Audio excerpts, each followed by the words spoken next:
Hello whiskey lovers and welcome to another one of Mark's Whiskey Ramblings.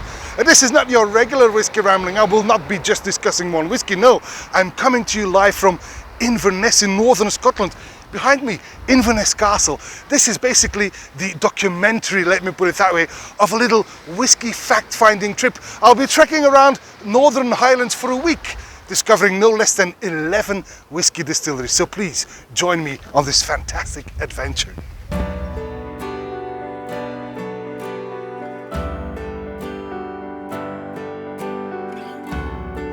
So after a brief visit of Inverness and of course the battlefield of Culloden, we have just arrived at our very first distillery of the day.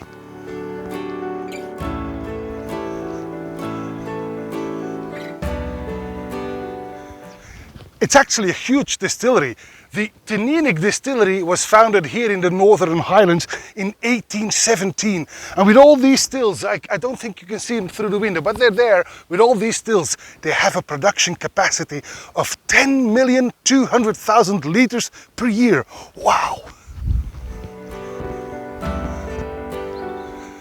And its claim to fame is actually the fact that they do not have a regular mill with rollers to mill their barley, nor do they have a mash tun. No, here at Teaninich they have what they call a hammer mill, and instead of a mash tun they've got mash filters. That makes Teaninich uniquely placed to experiment with other types of grain, like rye for example. So it's a very unique distillery, and even though most of the production goes to the blenders, there is this one official release. It's been on the market since 1992, and that is of course the Teaninich 10 years old in the Flora and Fauna series.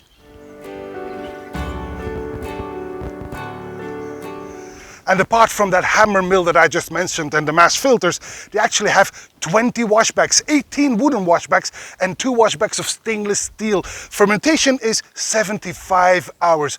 And then the distillation process, they've got 6 pairs of 2 stills, wash stills and spirit stills. So 12 stills in all, which accumulates to that 10,200,000 litres per annum. Now, like I said, there is not much of Teaninich to go around besides the 10-year-old Flora and Fauna release. There was a 17-year-old, if memory serves, in 2017 in the special releases from Diageo. But apart from that, there really isn't all that much of Teaninich to go around.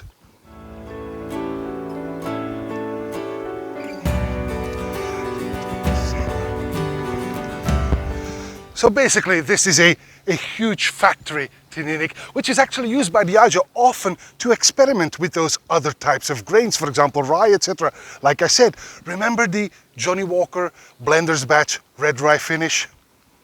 Yeah, just saying. But as you can see, it is also not open to the public, so best to move on. Our next stop, Dalmore Distillery.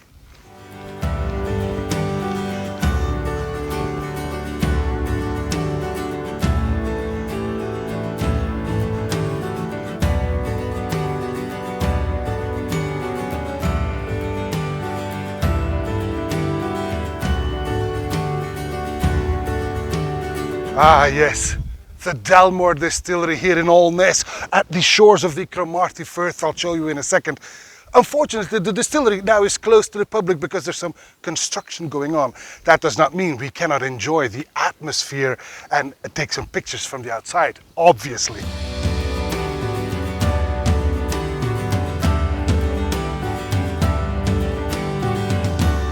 The Dalmore Distillery was founded in 1839, and they've got 8 washbacks of Oregon pine in which fermentation takes place during 50 hours, and then they've got 4 pairs of stills which together produce a 4.3 million litres of spirit per annum. The Dalmore core range consists of the 12, 15, 18 and 25 years old, but obviously they've got lots and lots and lots more expressions, all expertly blended together by Mr. Richard Patterson. Those who know him, know him. If you've ever seen him done a tasting, Google it. You'll enjoy yourselves immensely. Unfortunately, Richard is not here today, so moving on. And I'll have you know that the Dalmore Distillery is in fact owned by White & Mackay. Well, our next stop will take us to another distillery from White & Mackay, albeit a grain distillery.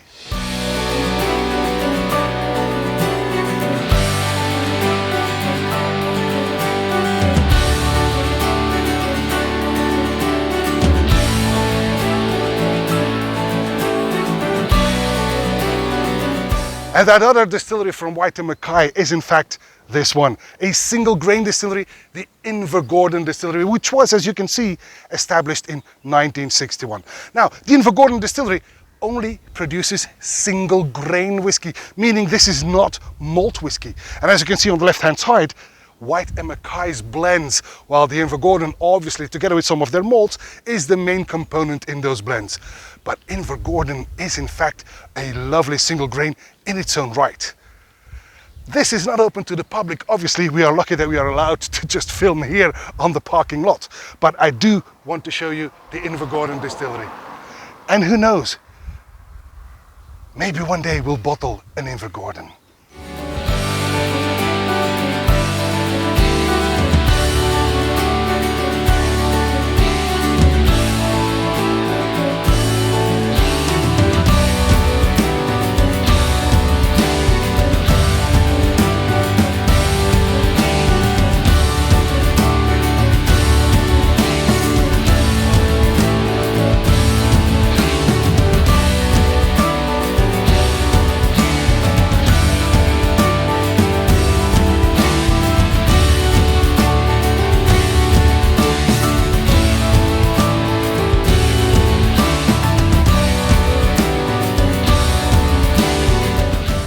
The Glenmorangie Distillery was founded in 1843 here in Tain, up north in the Northern Highlands.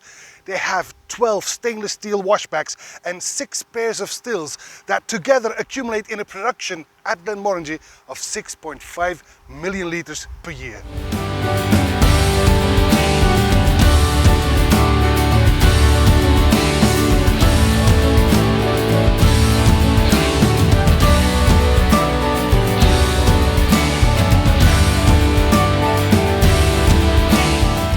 Here on site, behind me, on the shores of the Dornoch Firth, you will find 18 warehouses where all these beautiful casks are maturing, all containing that spirit that has been created by this team and of course by the famous Dr. Bill Lumsden, the director of whiskey making.